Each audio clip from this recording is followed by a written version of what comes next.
O que me traz à tribuna hoje é a preocupação com muitos fatos, a começar pela presença maciça em Brasília de prefeitos de todo o Brasil que, ao chegar ao final do ano e ao final dos seus mandatos, senador Magno Malta, vem a Brasília em busca de uma tábua de salvação para o encerramento dos seus mandatos.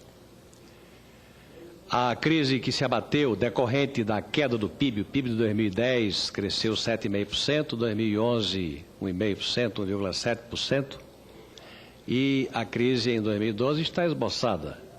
Crise decorrente da atividade econômica em baixa e a arrecadação em baixa.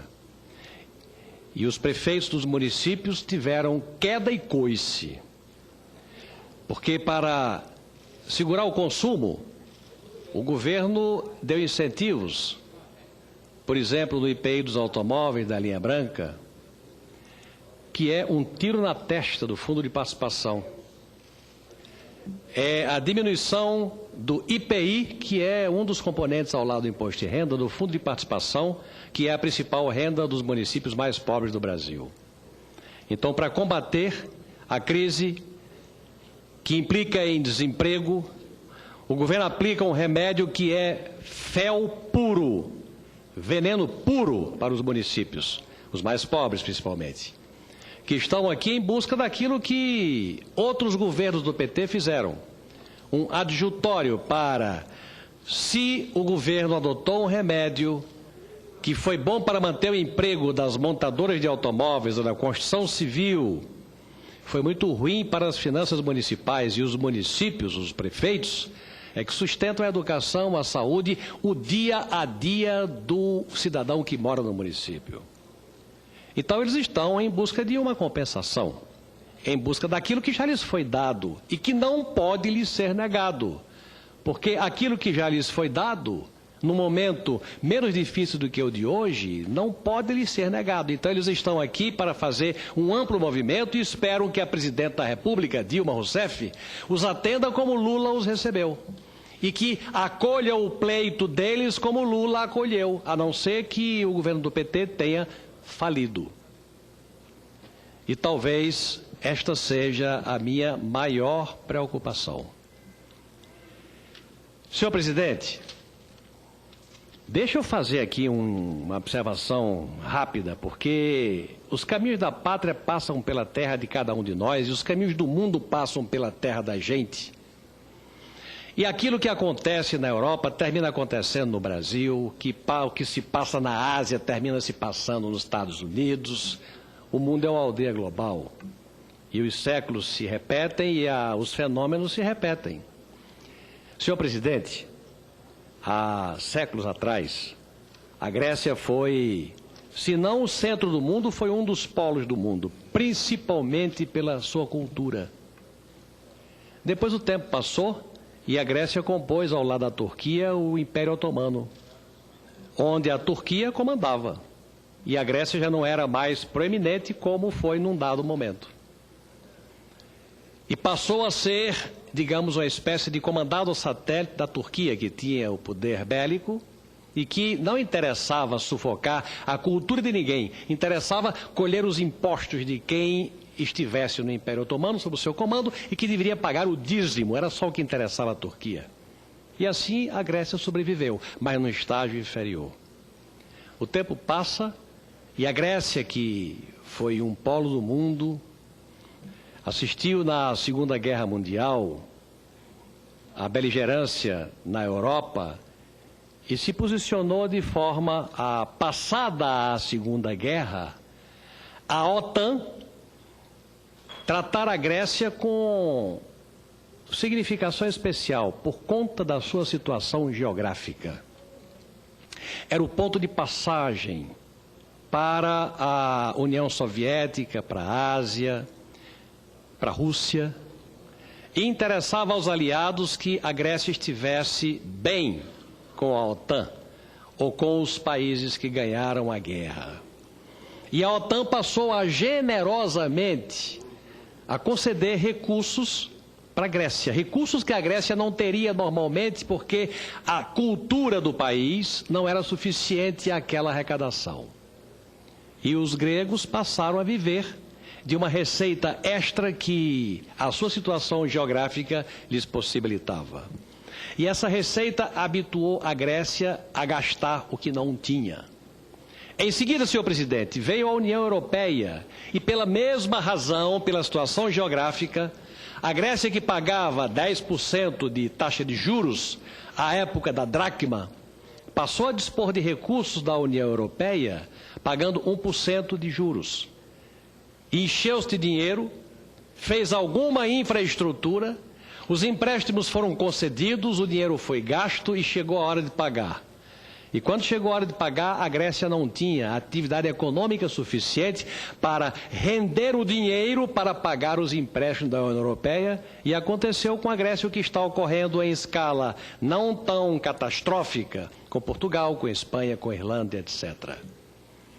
Eu digo isso, senhor presidente, porque a mim preocupa modelo econômico que sobreviva de dinheiro que chega artificialmente, que chega por favor, sem renda sustentável.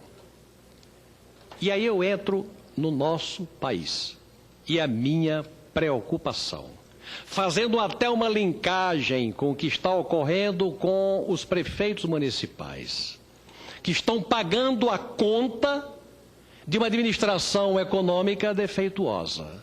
Vamos ver. O Brasil assistiu a uma bonança internacional e teve crescimento do PIB em números excepcionais. Em 2010 cresceu 7,5%.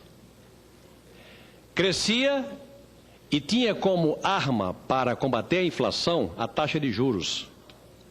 Nós detivemos em alguns momentos, e ainda detemos, a maior taxa de juros do planeta, ou uma das 2 ou 3 maiores taxas de juros do planeta. E com isso nós seguramos a inflação, porque com a taxa de juros alta, você evitava o consumo alto e combatia a inflação pela demanda, pela contenção da demanda, diminuindo a capacidade de comprar do comprador brasileiro. Com isso, evidentemente, os investimentos no Brasil foram contidos, porque ninguém ia investir internamente àquela taxa de juros maluca, incivilizada. Resultado, o PIB caiu, mas dentro do PIB, presidente, ocorreu uma coisa mais perversa.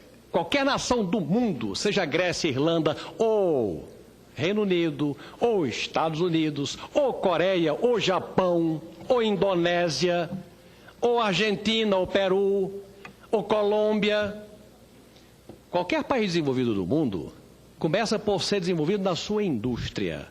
Quando a indústria é poderosa, o país é poderoso.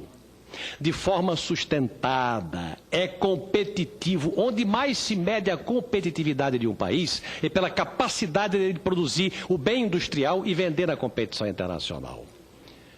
Muito bem, os investimentos do Brasil diminuíram e em 2004 a indústria participava com 19,22% do PIB do Brasil. O número preciso, em 2004 a indústria participava com 19,22% do PIB do Brasil. Passa 2005, 2006, 2007, 2008, 2009, 2010, 2011 e chegamos a 2012. Presidente, todos os anos, de 2004 até agora, em todos os anos houve queda da participação da indústria na formação do PIB brasileiro. Todos os anos, sem exceção, todos. Por conta de quê? De muitas razões, de desinvestimento, de carga tributária, de política cambial. A indústria brasileira perdeu competitividade e junto com a competitividade, como não tinha quem vender, empregos. Como que acabou de acontecer? A diminuição do número de empregos na indústria brasileira. Muito bem. A política de contenção da inflação por taxa de juros produziu isto. Num dado momento, o crescimento do PIB, que andou em 7,5%, desaba com a crise internacional, principalmente a crise europeia, para os nefastos 1,5% ou 1,7% do ano passado. E o governo não preparado, que não se preparou, essa é a verdade, o governo não se preparou para essa sucessão de realidades, sai da taxa de juros que contém o consumo para um abaixamento abrupto da taxa de juros, benfazejo abaixamento, mas para estimular o consumo para que os brasileiros consumam e sustentem o crescimento do PIB e a geração de emprego. E aí você baixa a taxa de juros, estimulando até investimentos que lamentavelmente não ocorreram na velocidade devida, como que para medir com o abaixamento da taxa de juros, conter a inflação. Mas não satisfeito com isso, apela para um fato que aqui eu quero trazer a reflexão do Brasil. Apela para um outro instrumento, que é a contenção da inflação, porque no momento em que o governo abaixa a taxa de juros e prevê um aumento na demanda, você pode, evidentemente, correr o risco de uma retomada inflacionária, porque você possibilitou que mais brasileiros tomassem o crédito, consignado ou não, para comprar aquilo que normalmente não compravam, mas que estão sendo induzidos a comprar por uma taxa de juros mais confortável, diferente do que ocorria um ano, ou 2 ou 3 atrás. Muito bem, isso gera, de forma completamente atabalhoada, uma mudança completa no clima econômico do país. E o governo, que mudou da água para o vinho com relação à política da taxa de juros, temendo a volta da inflação que esboçou-se, a inflação voltou a crescer, mesmo com o país em recessão, que é o pior dos mundos, inflação com recessão, com a economia em alguns trimestres até caindo negativamente, o governo apela para a dona Petrobras. Para a Petrobras ser instrumento efetivo de combate à inflação. Como? Segurando o preço da gasolina, do óleo diesel, do querosene. Compra petróleo caro, porque o petróleo não caiu no mercado internacional, e vende barato. E ela, Petrobras, sustenta o modelo. Ocorre, presidente, que a Petrobras é propriedade do governo brasileiro e de milhões de brasileiros que são acionistas. A Petrobras já tinha adotado um modelo que eu até achava simpático. O de, por exemplo, comprar as plataformas de produtores brasileiros, mesmo que custasse 3 vezes mais, mas gerando emprego para os brasileiros. Isso ocorreu no governo Lula. As plataformas para exploração na plataforma continental, encomendadas de produtores brasileiros, compradas por 2 ou 3 vezes mais caro do que se fossem comprados lá fora, abroad. Mas gerando emprego aqui. Só tem um detalhe aqui, este processo iniciou um processo de descapitalização da Petrobras. A Petrobras passou a gastar mais do que devia e passou a ter um lucro menor do que devia. A gestão da Petrobras foi entendida no plano internacional como uma gestão defeituosa e as ações da Petrobras desabaram.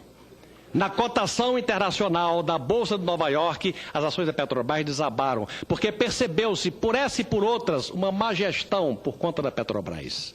E mais do que isso, na hora em que, no plano internacional, se percebeu que a Petrobras estava operando a inflação no Brasil, comprando petróleo caro e vendendo gasolina barata no Brasil, ótimo, mas se ela puder aguentar. O que aconteceu? Entrou em processo de grande dificuldade a Petrobras, que é um patrimônio do povo brasileiro, que foi a arauta de um feito do presidente Lula do anúncio da autossuficiência de petróleo. Autossuficiência que hoje está sub júdice. É uma grande interrogação. Que autossuficiência é essa que enseja a importação de milhões de barris de gasolina, de óleo diesel e de querosene? Que autossuficiência é essa, produzida por uma companhia Petrobras que não participa de leilões? E aí entra o grande problema que eu quero aqui denunciar e advertir. Mudou-se o processo de concessão para a perfuração de poços de petróleo para o modelo de partilha. Na concessão, alguém participava do leilão e ganhava. Ganhava o processo inteiro. Na partilha, alguém participa do leilão, mas se obriga a executar a perfuração e exploração de parceria compulsória com a Petrobras. Maravilha. Só tem um detalhe.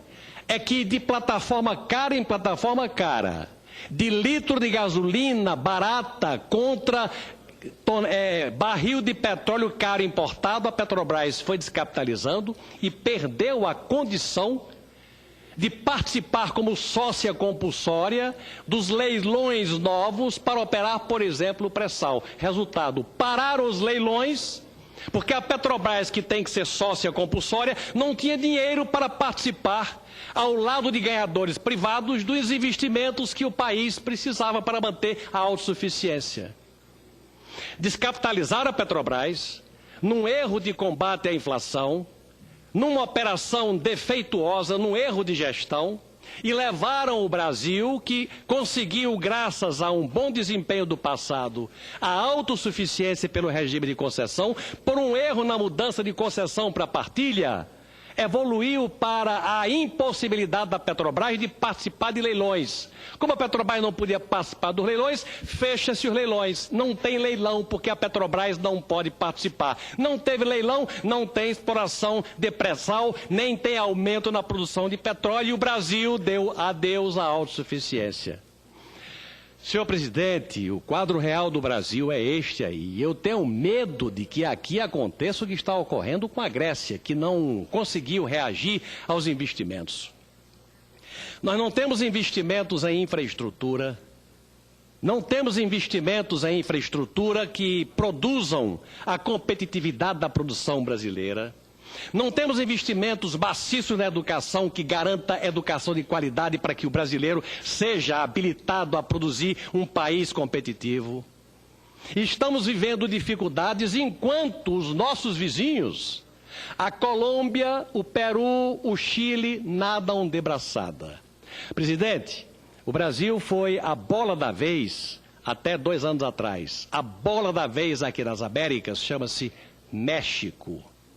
A Colômbia e o Peru estão disparando. O Brasil está ficando para trás. E de Petrobras em Petrobras, de frustração em frustração, vamos pagar um preço muito alto, nós e as gerações futuras. E antes que seja tarde, aqui está a minha palavra de advertência para que este país acorde e coloque-se novamente no trilho certo. Obrigado, presidente. Obrigado, senador José Agripino. Parabéns.